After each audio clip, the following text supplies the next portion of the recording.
The morning sun cast long shadows across the rugged terrain of Afghanistan's Helmand province as Captain Sarah Mitchell adjusted her scope for the 100th time.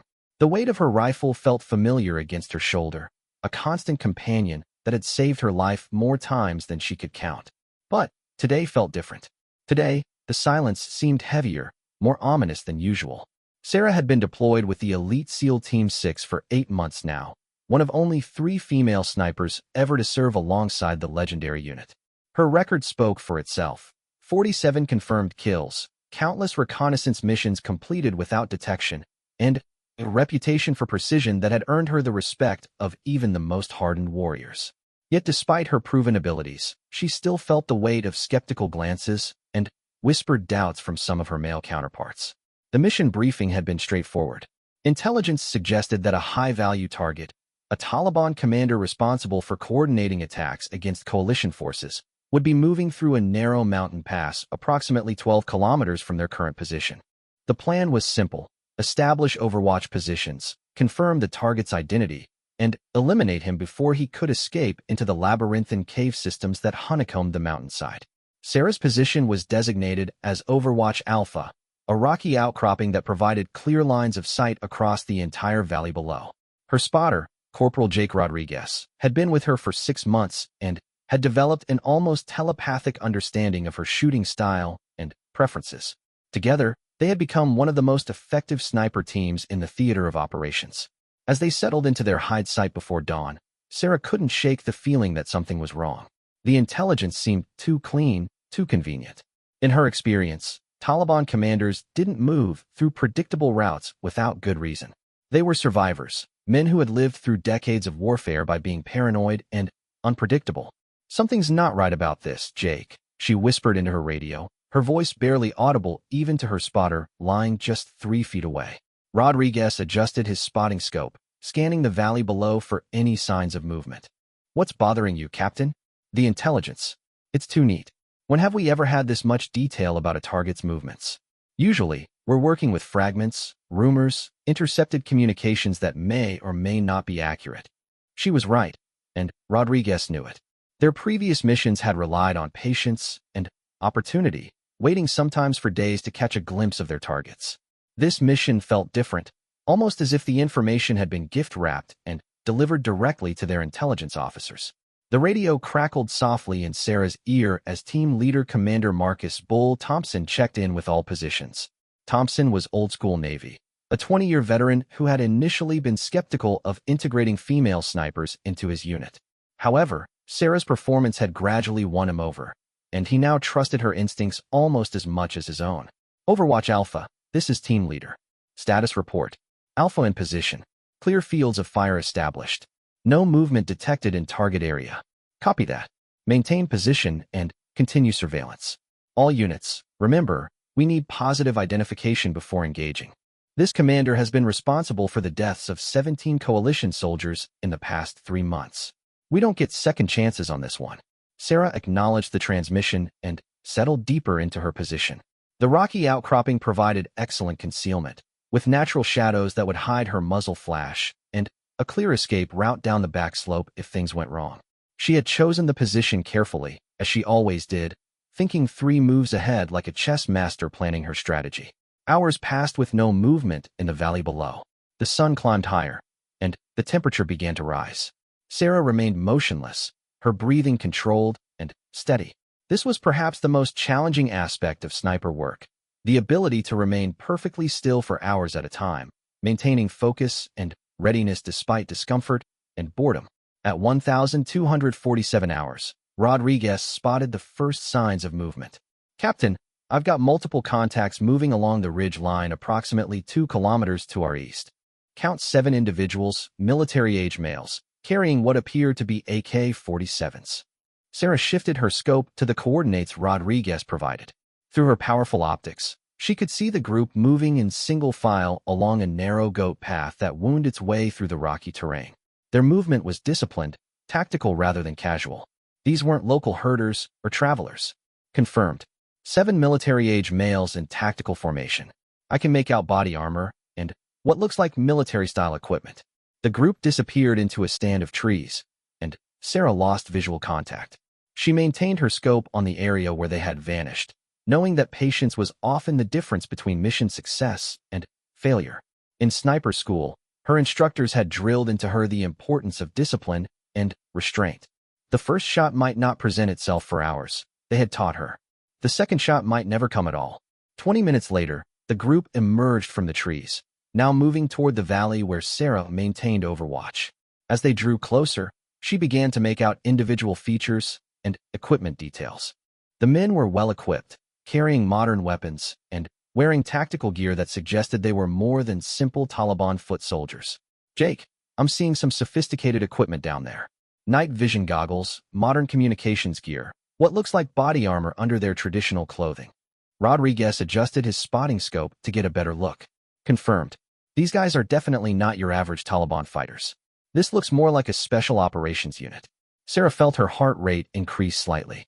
Special operations Taliban units were extremely dangerous, often comprised of former Afghan military personnel who had received training from foreign advisors. They were skilled, disciplined, and deadly. More importantly, they didn't typically travel without good reason. Team leader, this is Overwatch Alpha. We have 7 military-age males in tactical formation approaching target area. Equipment and movement patterns suggest possible special operations personnel. Thompson's voice came back immediately. Copy that, Alpha. Maintain observation and report any changes. Do not engage unless directly threatened or ordered to do so. The group continued their approach, and Sarah began to notice something that made her increasingly uncomfortable. Their movement pattern was too perfect, too textbook. Real special operations units, especially those operating in hostile territory, moved with more caution and irregularity. These men were moving as if they knew they weren't being watched. Jake, look at their formation. When have you ever seen Taliban fighters maintain that kind of discipline in open terrain? Rodriguez studied the group through his scope. You're right. They're moving like they're on parade, not like they're worried about snipers or air support. As the group drew within 800 meters of Sarah's position, she began to make out individual faces. The lead man was tall and lean, with the weathered features of someone who had spent years in the mountains. He moved with confidence, his head up, scanning the terrain ahead rather than the ridgelines where threats might be waiting. That's when Sarah noticed something that made her blood run cold. The man's equipment wasn't just sophisticated, it was Western. His rifle was an M4 carbine, standard issue for U.S. forces. His body armor bore markings that she couldn't quite make out from this distance, but the style was definitely American or NATO. Jake, are you seeing what I'm seeing? If you're seeing Western equipment, then, yes. That's an M for the point man is carrying. Sarah's mind raced through the possibilities. Captured equipment was common in Afghanistan, but an entire unit equipped with Western gear was unusual. More troubling was their behavior. They were moving with the confidence of men who knew they weren't being hunted. Team leader, Overwatch Alpha. Target group is carrying Western equipment, including what appears to be U.S.-issued M4 carbines and body armor. Recommend extreme caution in engagement protocols. There was a long pause before Thompson responded. Alpha, confirm your assessment. Are you certain about the equipment identification? Confirmed, sir. Point man is carrying M4 with standard optics and accessories. Multiple members of the group have Western-style tactical gear. Another pause. All units, this is team leader. Hold position and observe only. Do not engage without direct authorization. Sarah maintained her watch as the group continued their approach. They were now within 600 meters, well within her effective range. Through her scope, she could see individual features clearly. The men looked professional, disciplined, and well-trained. More importantly, they looked like soldiers rather than insurgents. At 1,334 hours, the group stopped in a clearing approximately 400 meters from Sarah's position. The lead man raised his hand in a tactical signal, and the group immediately took defensive positions around the perimeter of the clearing. Sarah watched as they established fields of fire and communication protocols with the precision of a well-trained military unit. This is getting stranger by the minute, she whispered to Rodriguez. Look at that perimeter. That's textbook small unit tactics. Through her scope, Sarah watched as the lead man produced what appeared to be a satellite communication device. He extended the antenna and began what looked like a radio conversation. The exchange lasted several minutes, and Sarah wished she had the equipment necessary to intercept the transmission. When the conversation ended, the man made another tactical signal, and the group began to move again. This time, However, their destination was clear. They were heading directly toward the position where Sarah and Rodriguez were concealed. Jake, they're coming this way. I see it. Should we relocate? Sarah considered their options. Moving now would expose them to observation, but staying in position might mean confronting an unknown force at close range. Her training told her to maintain position and observe, but her instincts were screaming that something was fundamentally wrong with this entire situation. Negative. We hold position. If they're hostile, we have the advantage of surprise and superior positioning. As the group drew closer, Sarah began to notice more details that troubled her. The men moved with the easy confidence of soldiers operating in secure territory. They weren't scanning for threats, weren't taking the precautions that insurgents typically employed when moving through areas where coalition snipers might be positioned. At 200 meters, the lead man stopped again and raised his hand. The group immediately halted and took knee positions, maintaining their tactical formation, but clearly waiting for something. Sarah watched through her scope as the man reached for his radio again. That's when she heard her radio crackle to life with an unfamiliar voice. Overwatch Alpha, this is Charlie Team Leader. We are approaching your position from the southeast. Do not engage. Repeat, do not engage. Sarah's blood turned to ice. Charlie Team wasn't part of their mission briefing. There was no Charlie Team assigned to this operation. She looked at Rodriguez, who was staring at her with the same expression of shock and confusion that she felt. Team Leader, this is Overwatch Alpha. We have unknown personnel claiming to be Charlie Team approaching our position. Can you confirm? The response came immediately. Alpha, there is no Charlie Team assigned to this operation. What is your status? Before Sarah could respond, her radio crackled again with the same unfamiliar voice. Overwatch Alpha, maintain your position. We are conducting a security sweep in your area. Do not engage unless fired upon. Sarah's finger moved to her trigger guard as she tracked the approaching group through her scope. Every instinct she had developed through years of combat was telling her that she and Rodriguez were walking into a trap. The intelligence had been too clean, the target too predictable, and now an unknown military unit was approaching their position with detailed knowledge of their call signs and location. Jake, we need to move. Now, what about orders to maintain position? Orders assumed we were dealing with Taliban fighters, not an unknown military unit that knows our exact position and radio frequencies. Sarah began to carefully extract herself from her shooting position, maintaining visual contact with the approaching group while preparing for immediate movement. Rodriguez began packing their equipment, moving with the practiced efficiency of someone who had done this many times before. As Sarah took one final look through her scope, she saw the lead man raise his rifle and aim directly at her position. Even at this distance, she could see him clearly enough to notice something that made her heart skip a beat. The man was wearing U.S. military insignia. Contact front, she whispered urgently into her radio as she rolled away from her position just as the first rifle shot echoed across the mountainside. The bullet struck the rocks where her head had been just moments before, sending stone fragments flying through the air. Sarah and Rodriguez immediately began bounding backward down the reverse slope, using the terrain to mask their movement while the unknown gunman advanced on their former position. Team Leader, Overwatch Alpha is taking fire from unknown personnel wearing U.S. military insignia. We are moving to secondary position and request immediate backup. Thompson's voice came back tense and urgent. Alpha, confirm you are taking fire from personnel in U.S. uniforms. Confirmed. We are under attack by unknown military personnel. They knew our position and radio frequencies. As Sarah and Rodriguez reached their predetermined rally point, she tried to process what had just happened. Someone had set them up.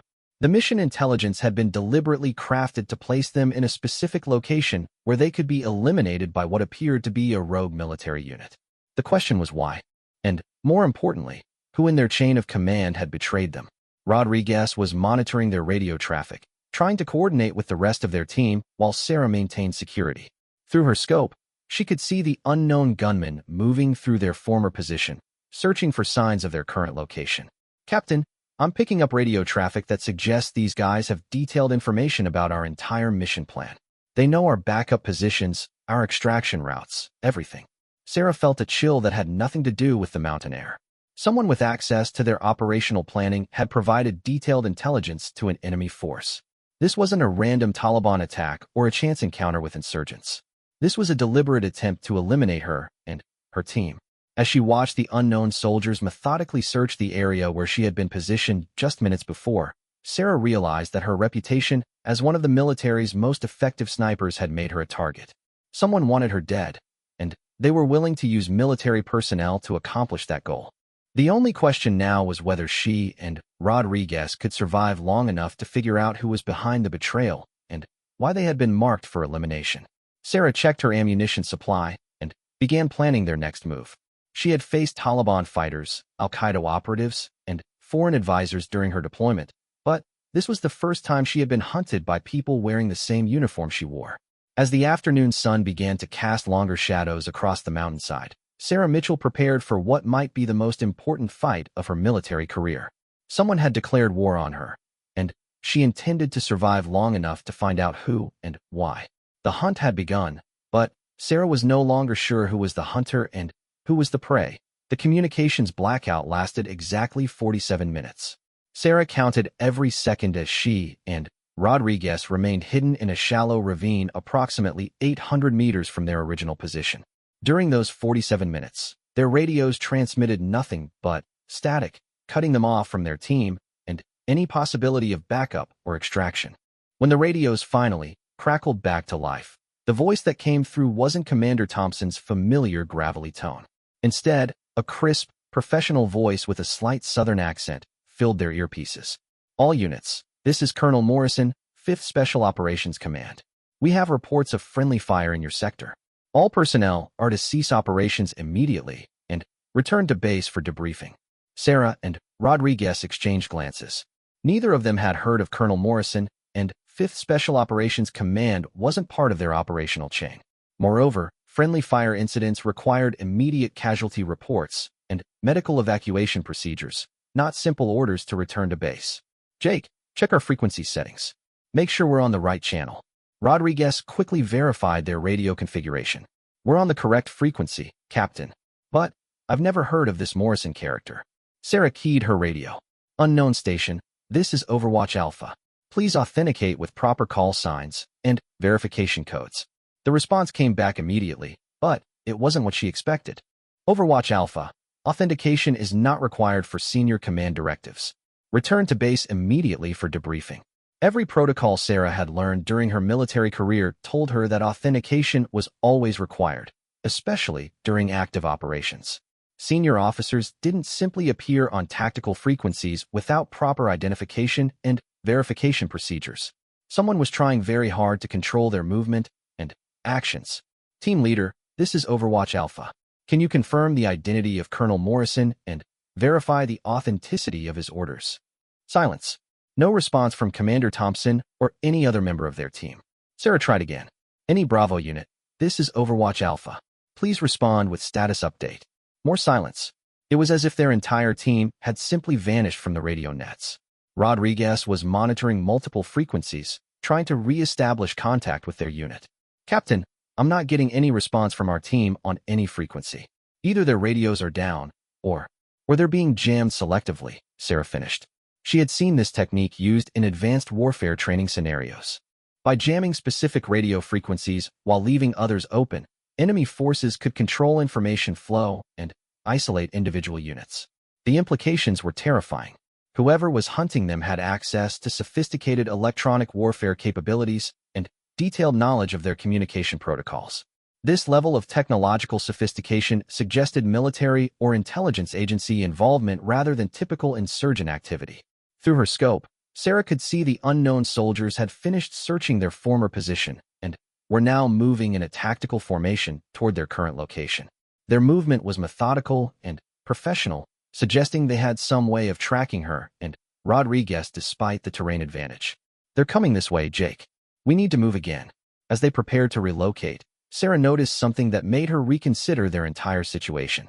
The advancing soldiers weren't moving like a unit trying to locate hidden enemies. Instead, they were moving like a unit that knew exactly where their targets were located. Their formation was too direct, too purposeful for a search operation. Jake, look at their approach pattern. They're not searching, they're hunting. Rodriguez observed the advancing unit through his spotting scope. You're right. They know where we are. Sarah's mind raced through the possibilities. Electronic tracking devices, thermal imaging equipment, or satellite surveillance, could all provide real-time location data. But all of those technologies required significant resources and coordination. This wasn't a random Taliban unit stumbling across their position. This was a deliberate, well-coordinated operation designed to eliminate them. As they began their movement to a new position, Sarah heard the distinctive whistle of an incoming mortar round. She and Rodriguez immediately dropped flat as the explosion erupted approximately 50 meters from their location, sending rocks and debris flying through the air. Indirect fire. Sarah shouted into her radio, hoping anyone, was monitoring their frequency. 3 more mortar rounds impacted in rapid succession, each one closer to their position. The accuracy suggested that the enemy had precise coordinates for their location and was conducting a coordinated attack using multiple weapon systems. Sarah and Rodriguez began bounding backward down the ravine, using whatever cover they could find while mortar rounds continued to impact around them. The explosions were walking toward their position with the methodical precision of a well-trained mortar crew. "Captain, we need to get out of this kill zone. They've got us zeroed in."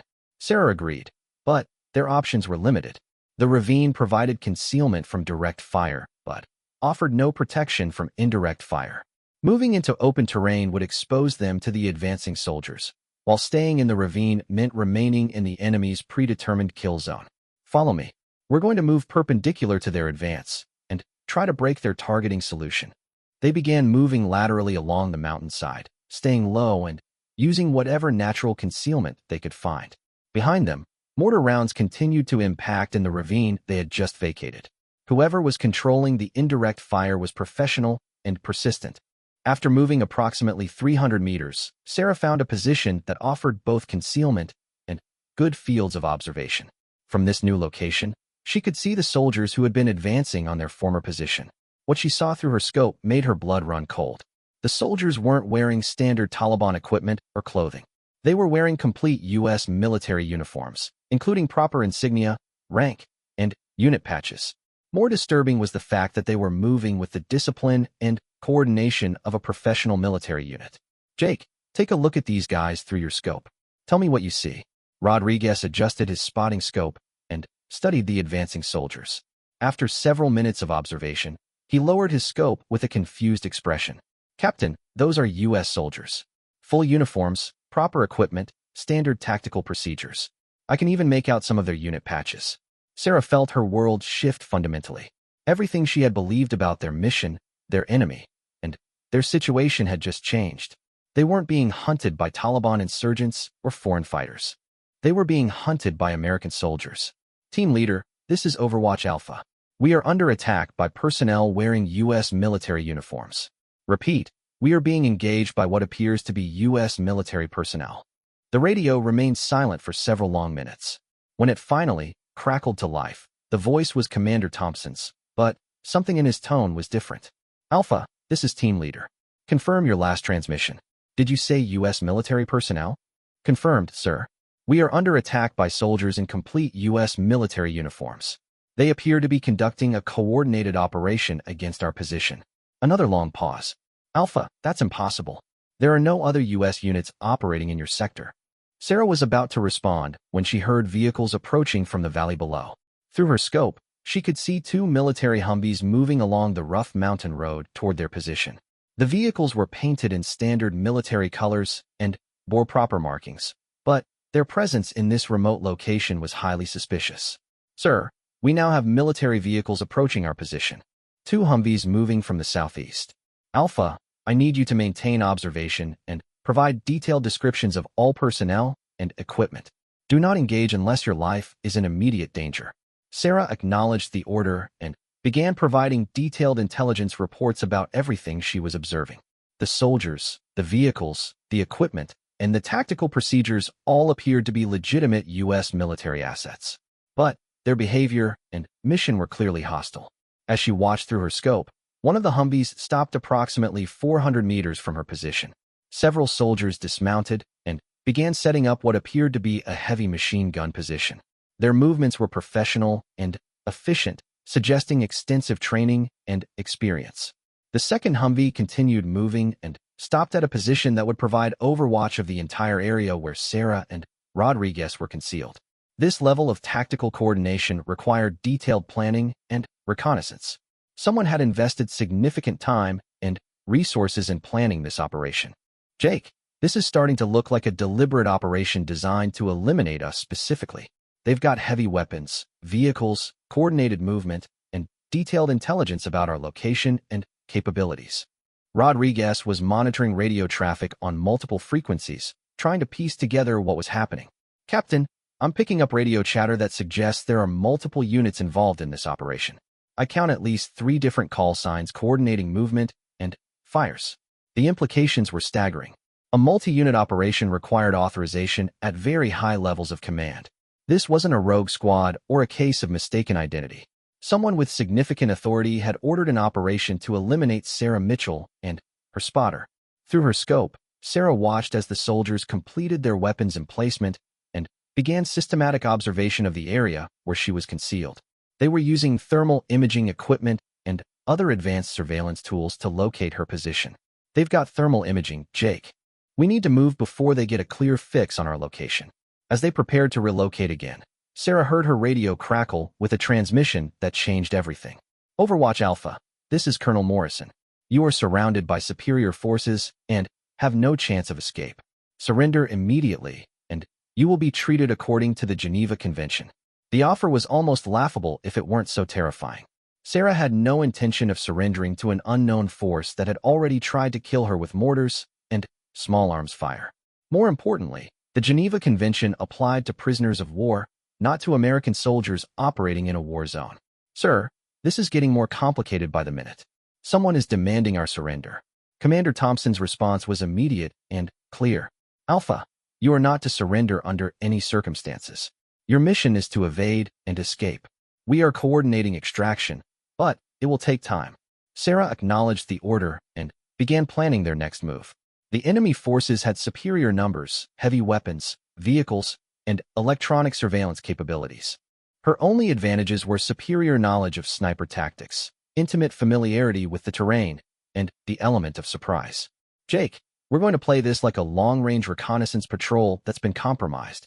We evade, we observe, and we gather intelligence while we wait for extraction. Rodriguez nodded his understanding. Both of them had trained extensively in escape and evasion procedures, but they had never expected to use those skills against American military forces. As the afternoon wore on, Sarah began to notice patterns in the enemy's behavior that gave her some insight into their capabilities and limitations. They were professional and well-equipped, but they were also operating under significant constraints. Their use of heavy weapons was limited, probably to avoid attracting attention from coalition aircraft or other military units. Their movement patterns suggested they were operating under time pressure and couldn't afford to maintain the operation indefinitely. Most importantly, they seemed to be operating with incomplete intelligence about Sarah's capabilities. They knew her location and radio frequencies, but they didn't seem to know about her advanced sniper training or her ability to operate independently in hostile territory. Through her scope, Sarah began to study individual soldiers, looking for weaknesses or opportunities. That's when she noticed something that made her heart race. One of the soldiers, a tall man with sergeant stripes, looked familiar. She had seen his face before, but she couldn't quite place where or when. Jake, that's Sergeant by the machine gun position. Does he look familiar to you? Rodriguez studied the man through his spotting scope.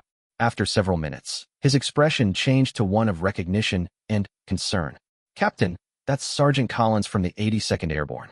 I worked with him on a joint operation about 6 months ago. Sarah felt pieces of a puzzle beginning to fall into place. These weren't unknown soldiers or foreign operatives wearing American uniforms. These were actual American military personnel who had been assigned to hunt down and eliminate her and Rodriguez. The question was no longer who was trying to kill them. The question was why American soldiers had been ordered to eliminate one of their own snipers, and what kind of conspiracy could reach high enough into the military command structure to authorize such an operation.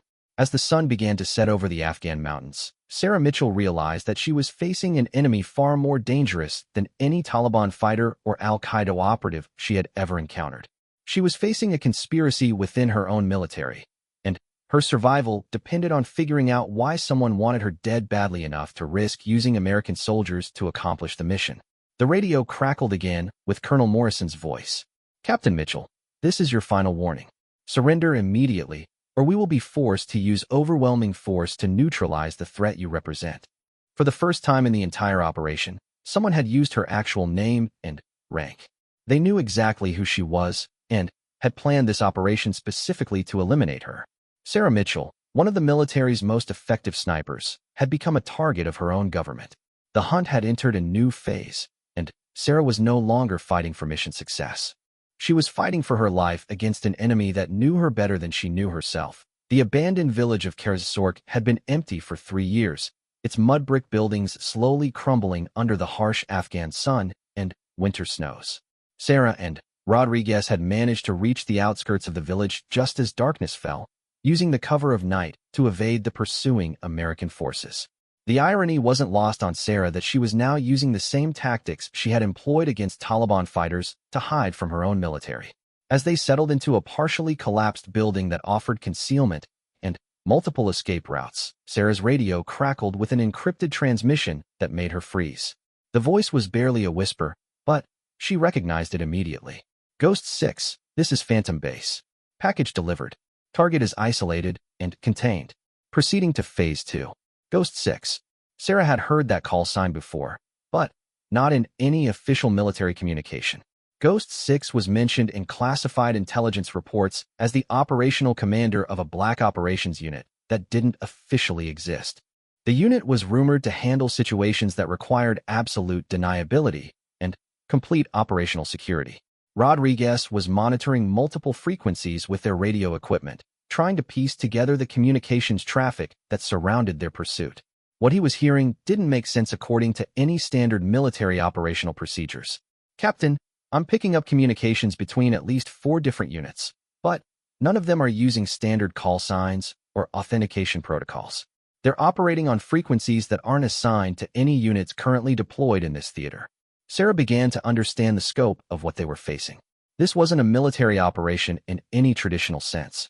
This was a black operation designed to eliminate her while maintaining complete deniability. If she and Rodriguez disappeared in the mountains of Afghanistan, their deaths could easily be attributed to Taliban action or operational accidents. Jake, I need you to record everything we're intercepting. Every frequency, every call sign, every transmission. If we don't survive this, someone needs to have evidence of what really happened here. As Rodriguez began documenting their intelligence intercepts, Sarah tried to piece together why she had become a target. Her service record was exemplary, her security clearance was current, and she had no history of disciplinary problems or questionable associations.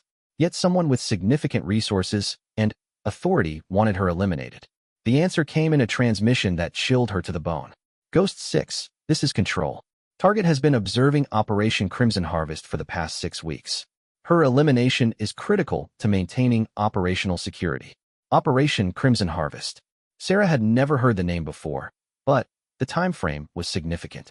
6 weeks ago, she had been conducting reconnaissance missions in support of what she had been told were standard counterterrorism operations. She had provided overwatch and intelligence gathering for multiple SEAL team operations, documenting target locations, enemy movements, and tactical assessments. Jake, do you remember those recon missions we did about 6 weeks ago? The ones where we were providing intelligence support for the SEALs. Rodriguez thought for a moment. The operations near Kandahar? We spent 2 weeks in the field documenting Taliban supply routes and weapons caches. What if those weren't Taliban supply routes? What if we were actually documenting something else entirely? Sarah began reviewing her mission logs and photographic intelligence from those operations. As a sniper, she was trained to observe and document everything in minute detail. Her logs contained precise coordinates, detailed equipment assessments, and comprehensive intelligence reports about everything she had observed. Looking at the information now with fresh perspective, Sarah began to notice patterns that she had missed before.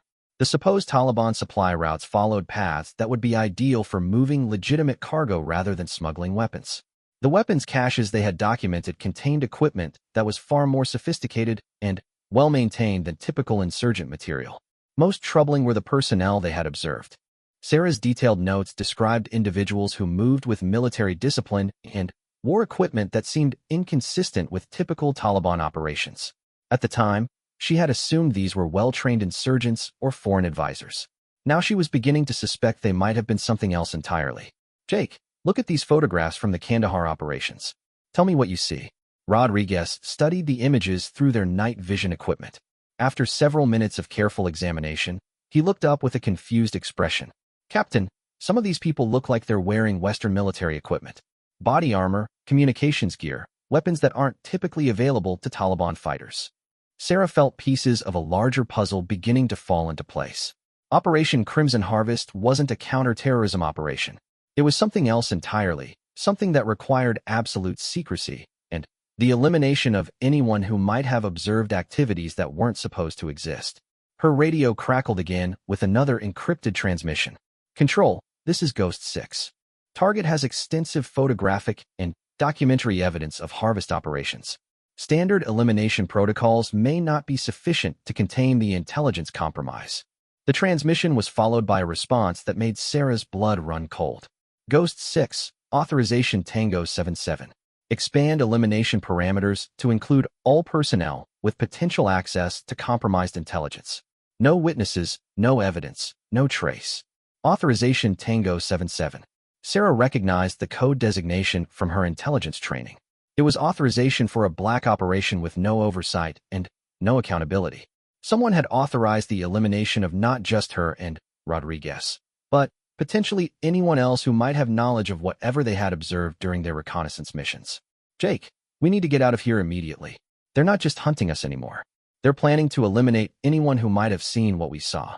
As they prepared to move from their concealment, Sarah heard the distant sound of helicopters approaching from multiple directions. Through her night vision scope, she could see aircraft running without lights, approaching the village from 3 different vectors. The coordination required for such an operation suggested extensive planning and significant resources. Captain, we've got multiple aircraft inbound. This looks like a major operation. Sarah realized that their pursuers had decided to end the hunt decisively. Rather than continuing the cat and mouse game through the mountains, they were committing overwhelming force to eliminate all witnesses and evidence simultaneously. They're going to level this entire area, she whispered to Rodriguez. We need to move now, and we need to get as far away as possible before those helicopters reach firing position. As they began their escape from the village, Sarah's radio intercepted one final transmission that confirmed her worst fears. All units, this is Control. Commence Operation Clean Slate. Eliminate all personnel in target area and sanitize all evidence. Authorization Level Phoenix Black. Phoenix Black was the highest level of operational authorization in the Black Operations hierarchy. It meant that whoever was behind this operation had unlimited authority and resources to accomplish their objectives. More importantly, Phoenix Black authorization typically came from the very highest levels of government, suggesting that this conspiracy reached far beyond the military chain of command. Sarah and Rodriguez moved through the darkness using every evasion technique they had learned during their military careers. Behind them, the village erupted in explosions and automatic weapons fire as the helicopters began their systematic destruction of anything that might contain evidence of their presence. As they ran through the rocky terrain, Sarah realized that she now possessed information that made her one of the most dangerous people alive to whoever was behind Operation Crimson Harvest. She had documented evidence of illegal activities, she had observed operations that weren't supposed to exist, and she had survived an elimination attempt that was supposed to leave no witnesses. Jake, when we get out of this, we're going to be marked for elimination for the rest of our lives. They can't afford to let us live with what we know. Rodriguez understood the implications. So what do? We can't trust our chain of command. We can't trust military communications. And we can't trust that anyone who tries to help us won't become a target themselves. Sarah had been thinking about exactly that problem. We need to get our evidence to someone outside the military command structure. Someone who has the authority and resources to investigate a black operation and the courage to expose it regardless of the consequences. As they moved through the mountains toward what they hoped would be safety, Sarah began planning their next moves. They needed to survive long enough to reach someone who could help them expose the truth about Operation Crimson Harvest. More importantly, they needed to gather additional evidence that would prove their story and protect them from being dismissed as paranoid soldiers who had cracked under pressure. The hunt was far from over, but the stakes had changed completely. Sarah was no longer just fighting for her life. She was fighting to expose a conspiracy that reached into the highest levels of government and involved the systematic elimination of American military personnel who had observed operations that weren't supposed to exist. As dawn approached over the Afghan mountains, Captain Sarah Mitchell prepared for the most important mission of her military career. She was going to war against her own government, and she intended to win. The explosions behind them gradually faded into silence as the helicopters completed their systematic destruction of the village. Sarah knew that when the sun rose, there would be nothing left to indicate that she and Rodriguez had ever been in Kersork. The official records would show that they had been killed in action during a routine counterterrorism operation. But Sarah Mitchell was very much alive, and she had no intention of remaining dead. The radio intercepts Rodriguez had recorded would provide crucial evidence of the conspiracy they had uncovered. The photographs and intelligence reports from their reconnaissance missions would document the illegal activities they had observed. Most importantly, their survival would prove that someone had tried very hard to make sure the truth about Operation Crimson Harvest never saw the light of day. As they reached a position where they could observe the smoking ruins of the village they had just escaped, Sarah made a decision that would change everything. She was going to stop running and start fighting back. But first, she needed to understand exactly what Operation Crimson Harvest was and why someone was willing to kill American soldiers to keep it secret. The hunt had become a war, and Sarah Mitchell intended to be the one who fired the last shot. 3 days of movement through terrain that would challenge even the most experienced mountain climbers had brought Sarah and Rodriguez to the outskirts of Jalalabad, where the mountains gave way to more populated valleys. They had survived on emergency rations and water purification tablets while avoiding both coalition checkpoints and Taliban patrols. Most challenging had been evading the systematic search operations that seemed to be coordinated by someone with access to real-time satellite surveillance. Sarah's plan was simple but dangerous. She needed to make contact with someone outside the official military chain of command who could help her expose Operation Crimson Harvest without becoming another target for elimination. That someone was Master Chief Petty Officer David "Tank" Morrison, a 26-year Navy veteran who ran an unofficial network of intelligence operatives and military contractors throughout Afghanistan. Tank Morrison was legendary among special operations personnel for his ability to acquire information, equipment, and support services that couldn't be obtained through official channels. More importantly, he had a reputation for absolute loyalty to the operators he supported and complete disregard for political considerations that might compromise their safety. Finding Tank required Sarah to take enormous risks. She would have to make contact with local nationals who could carry messages, use unsecured communication methods that could be intercepted, and reveal her location to people who might betray her to either Taliban forces or the American units that were hunting her. The first step was reaching Ahmad Zadran, a local businessman who served as Tank's primary contact in the Jalalabad area. Zadran operated a small electronic shop that specialized in repairing communications equipment for both coalition forces and local customers. His shop served as a neutral meeting ground where information could be exchanged without attracting unwanted attention. Sarah and Rodriguez approached the shop just after evening prayers, when the streets would be busy enough to provide concealment, but not so crowded as to make surveillance easy. They had changed into civilian clothing acquired from abandoned buildings along their route, and had altered their appearance as much as possible using techniques learned in escape and evasion training. The electronic shop was exactly what Sarah had expected, a cramped space filled with dismantled radios, television sets, and other electronic equipment. Ahmad Zadran was a thin, middle-aged man with intelligent eyes and the careful manner of someone who had survived years of warfare by being extremely cautious about who he trusted. "I am looking for repair services for a special radio," Sarah said in Dari, using the code phrase that Tank had established for emergency contact. Zadran studied her carefully for several minutes before responding. "Some radios are too damaged to repair. They must be replaced with completely new equipment." The countersign was correct. Zadran gestured for Sarah and Rodriguez to follow him into a back room where they could speak more privately. "You are the American sniper they say is dead," Zadran said in accented English. "Tank Morrison has been expecting someone would come looking for him. The word on the street is that the Americans are hunting one of their own, and that this person has information that powerful people want to remain secret." Sarah was amazed at how quickly accurate information traveled through the informal networks that connected Afghanistan's various communities. Tank Morrison's intelligence network was clearly more effective than many official intelligence operations. "I need to speak with Tank as soon as possible. I have information about American operations that someone is willing to kill to keep secret." Zadran nodded his understanding. "Tank Morrison is not in Jalalabad today. He is meeting with contacts in Kabul regarding a situation that may be related to your problems. However, I can arrange secure communication. 20 minutes later, Sarah found herself speaking with Tank Morrison over an encrypted satellite communication system that was far more sophisticated than anything she had expected to find in a small electronics shop. Ghost Lady, this is Tank. I heard you were taking a dirt nap, but I figured reports of your death were greatly exaggerated. What's your situation? Tank's familiar voice was reassuring, but Sarah knew that even encrypted communications might be monitored by whoever was orchestrating the operation against her.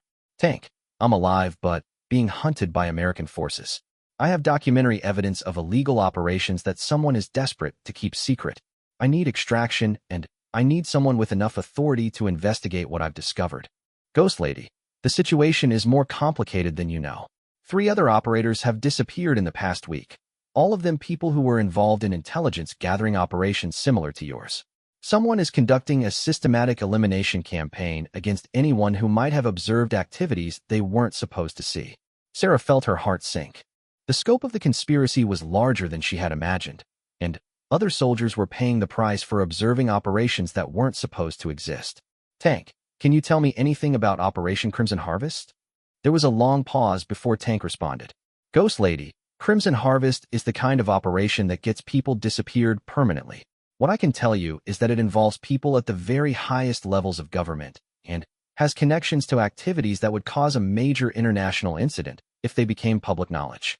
I have photographs and intelligence reports documenting what I observed. I also have radio intercepts that prove someone ordered my elimination using American military personnel. That evidence makes you the most valuable and most dangerous person in Afghanistan right now. The people behind Crimson Harvest can't afford to let you live, but they also can't afford to make you disappear in a way that might draw attention to their operation. Sarah understood the dilemma. Killing her would eliminate a witness, but doing so in a way that looked suspicious might trigger investigations that could expose the entire operation. Tank, I need someone outside the military chain of command who has the authority to investigate this and the courage to expose it regardless of the consequences. I might have someone who can help, but getting you to him will require running a gauntlet through some very hostile territory. Are you prepared for that level of risk? Sarah looked at Rodriguez, who nodded his agreement. They had come too far to turn back now. We're prepared. What's the plan? Tank outlined a complex extraction route that would take them through multiple safe houses and require coordination with various elements of his informal network. The journey would be dangerous, but it was their only chance of reaching someone who could help them expose the truth about Operation Crimson Harvest. As Sarah prepared to end the communication, Tank provided one final piece of information that changed her understanding of everything that had happened. Ghost Lady, the person who authorized your elimination isn't some rogue officer or corrupt official. Based on the intelligence I've been able to gather, the authorization came from someone with access to the highest levels of national security decision-making. This goes all the way to the top. After the communication ended, Sarah sat in the back room of the electronics shop, trying to process the implications of what Tank had told her. Operation Crimson Harvest wasn't just a black operation conducted by some rogue military unit. It was an operation authorized at the highest levels of government, and her elimination had been ordered by someone with ultimate authority over national security operations. Captain, if Tank is right, then we're not just fighting some military conspiracy. We're fighting the people who control the entire system. Sarah understood Rodriguez's concern, but she also knew that they had reached the point of no return. The evidence they possessed was too important to abandon, and too many other soldiers had already died to keep Operation Crimson Harvest secret. Jake, sometimes the system becomes so corrupt that the only way to fix it is to expose the corruption publicly, regardless of the consequences. That's what we're going to do. Over the next several hours, Ahmad Zadran arranged for their transportation to the first safe house in Tank's extraction network. The journey would take them through territory controlled by various tribal groups, some of whom were allied with coalition forces, while others maintained neutrality or actively supported Taliban operations. As they prepared to leave Jalalabad, Sarah received one final communication from Tank Morrison that provided crucial information about Operation Crimson Harvest. Ghost Lady, my sources have identified the core activity behind Crimson Harvest. It involves the systematic looting of Afghan archaeological sites and the illegal sale of cultural artifacts to private collectors in the United States and Europe. The operation has generated hundreds of millions of dollars in revenue that has been used to fund black operations that Congress never authorized. The revelation explained everything. Sarah had unknowingly documented a massive criminal enterprise that involved the systematic theft of Afghanistan's cultural heritage. The sophisticated equipment and professional personnel she had observed weren't Taliban fighters or insurgents. They were highly trained specialists involved in the illegal excavation and transportation of priceless archaeological artifacts. The people you observed during your reconnaissance missions were conducting archaeological surveys and excavations at sites that contained artifacts dating back thousands of years. These artifacts were then smuggled out of Afghanistan using military transportation networks and sold to private collectors who paid enormous sums for items that could never be legally acquired. Sarah realized that her photographs and intelligence reports documented not just the theft of cultural artifacts, but the use of military resources and personnel to conduct criminal activities on a massive scale. The evidence she possessed could expose a conspiracy that reached into the highest levels of government and involved the systematic violation of both American and international law. Tank, how long has this been going on? Based on the intelligence I've been able to gather, Crimson Harvest has been operational for at least 3 years. The total value of stolen artifacts is estimated to be in excess of $500 million, with the proceeds being used to fund operations that couldn't be legally authorized through normal government channels. The scope of the conspiracy was staggering. Someone had used American military resources to conduct a massive theft operation while simultaneously using the proceeds to fund illegal intelligence operations. The elimination of witnesses wasn't just about maintaining operational security. It was about preventing the exposure of criminal activities that could bring down senior government officials. As Sarah and Rodriguez prepared to begin their dangerous journey through Tank's extraction network, she understood that they were carrying information that could change the course of American foreign policy and expose corruption at the highest levels of government. The hunt had evolved from a simple elimination operation into a race between those who wanted to expose the truth and those who were willing to kill to keep it secret. Sarah Mitchell had become the most important witness to one of the largest criminal conspiracies in American military history. The question now was whether she could survive long enough to tell her story to someone who had the courage to act on what she had discovered. The journey ahead would test every survival skill she had learned and require her to trust people whose loyalties were uncertain. But Sarah Mitchell had never backed down from a fight, and she wasn't about to start now. The truth about Operation Crimson Harvest was going to be exposed, regardless of who tried to stop her. The war for the truth had begun, and Sarah intended to win it. 6 weeks after the ambush in the mountains, Sarah Mitchell stood in a secure conference room in the basement of the Washington Post building, surrounded by investigative journalists, congressional staffers, and FBI agents who had spent the past month verifying every detail of her explosive testimony. The journey from the electronics shop in Jalalabad to this moment had been the most dangerous and challenging experience of her military career. Tank Morrison's extraction network had proven to be remarkably effective, moving Sarah and Rodriguez through a series of safe houses that stretched from Afghanistan through Pakistan and into Europe. Along the way, they had been joined by 2 other survivors of the systematic elimination campaign. Sergeant First Class Maria Santos, a signals intelligence specialist who had intercepted communications related to Operation Crimson Harvest, and Captain James Wright, a military intelligence officer who had discovered financial records documenting the illegal sale of stolen artifacts. The evidence they had gathered painted a picture of corruption that reached into the highest levels of the American government.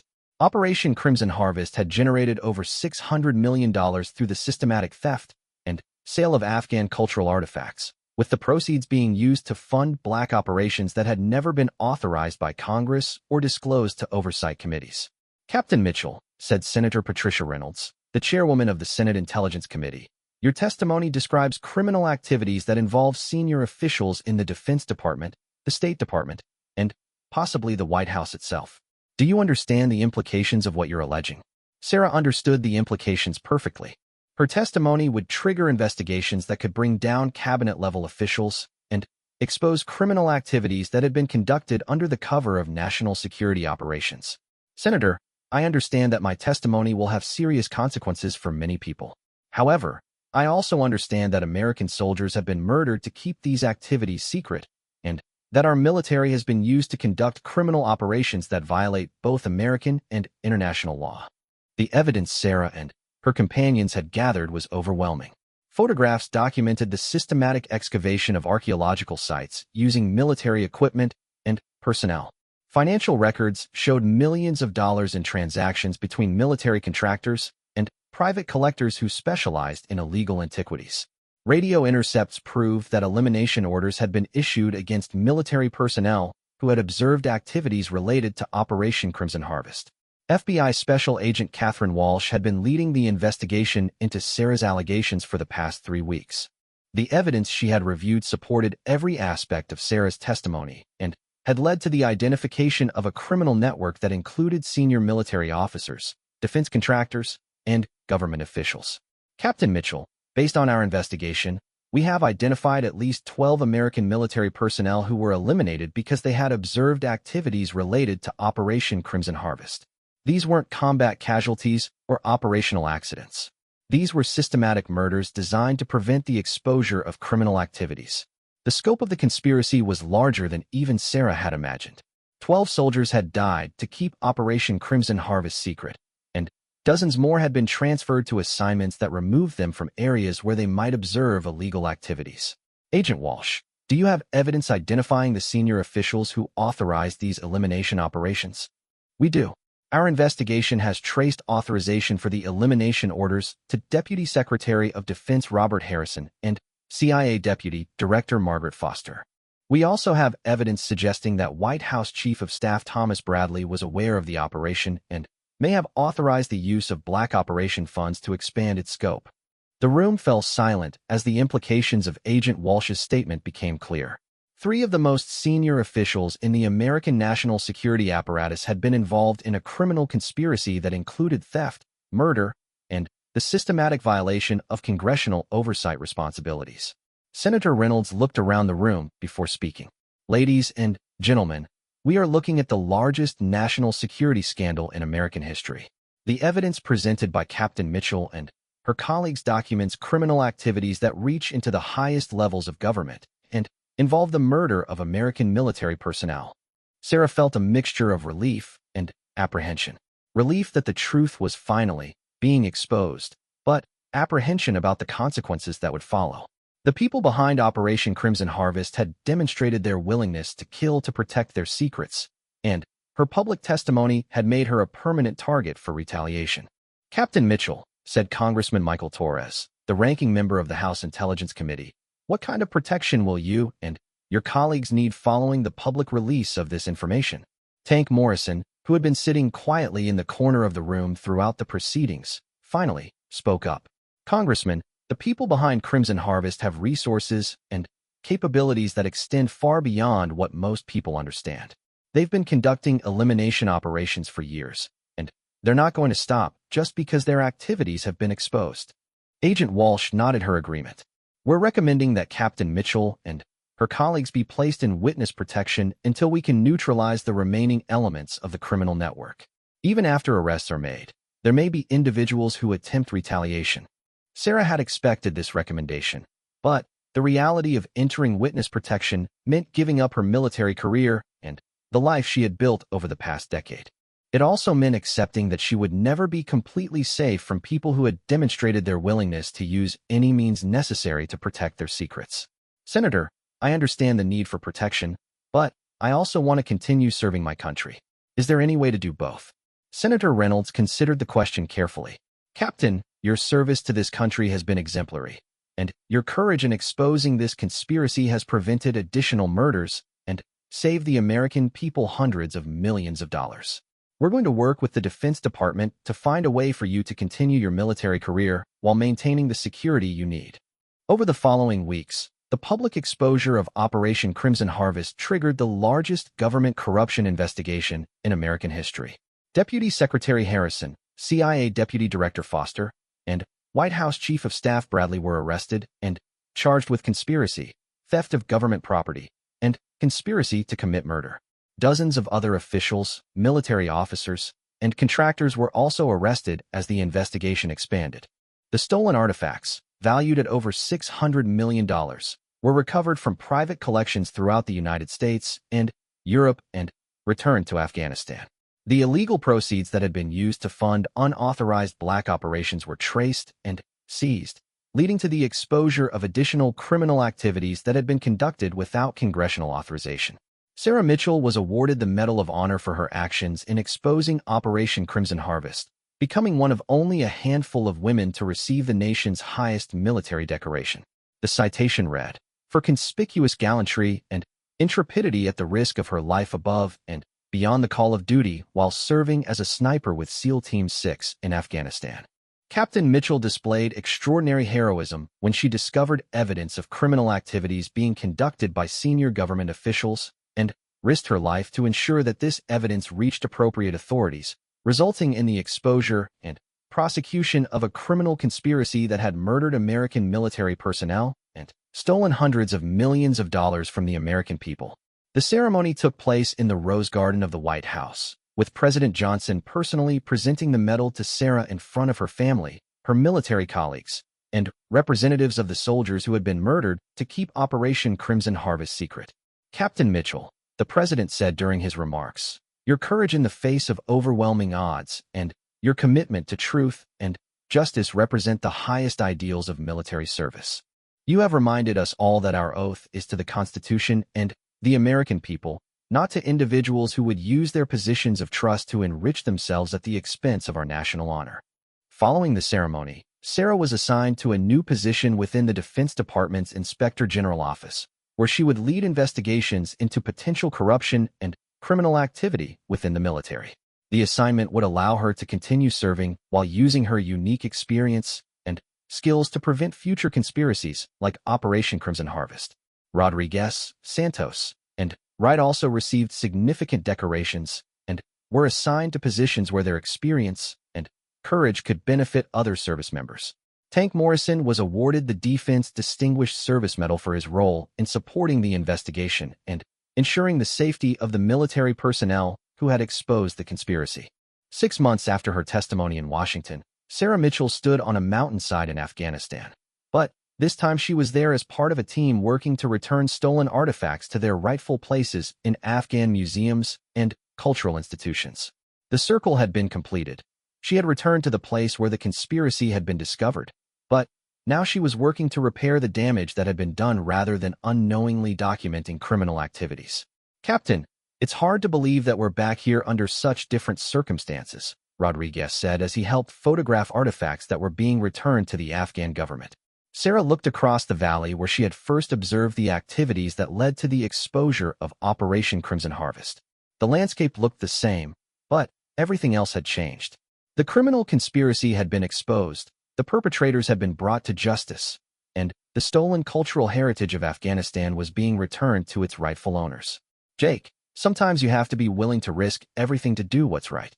We could have stayed quiet, kept our heads down, and probably lived long enough to retire with full benefits. But 12 soldiers died because they observed activities that powerful people wanted to keep secret. We owed it to them to make sure their deaths weren't meaningless." As the sun set over the Afghan mountains, Sarah Mitchell reflected on the journey that had brought her from a highly decorated sniper to a symbol of military integrity and courage.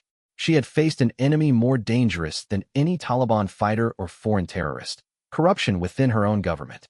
She had prevailed not through superior firepower or tactical advantage, but through courage, determination, and an unwavering commitment to the truth. The SEALs had said she was dead, but Sarah Mitchell had proved them wrong in the most important way possible. She hadn't just survived the attempt to eliminate her. She had turned her survival into a victory for justice and accountability that would protect future generations of military personnel from similar conspiracies. The female sniper who was supposed to disappear into the mountains of Afghanistan had instead emerged as one of the most important figures in modern American military history. Her story would be told in military academies and leadership courses for decades to come, serving as an example of what it means to place duty, honor, and country above personal safety and convenience. Sarah Mitchell had proven that sometimes the most important battles are fought not against foreign enemies, but against the corruption and criminality that can infect even the most trusted institutions. She had shown that individual courage and integrity could triumph over conspiracy and corruption, regardless of how powerful the people behind that conspiracy might be. The hunt that began with an attempt to eliminate a witness had ended with the exposure of one of the largest criminal conspiracies in American government history. Sarah Mitchell had not just survived. She had won.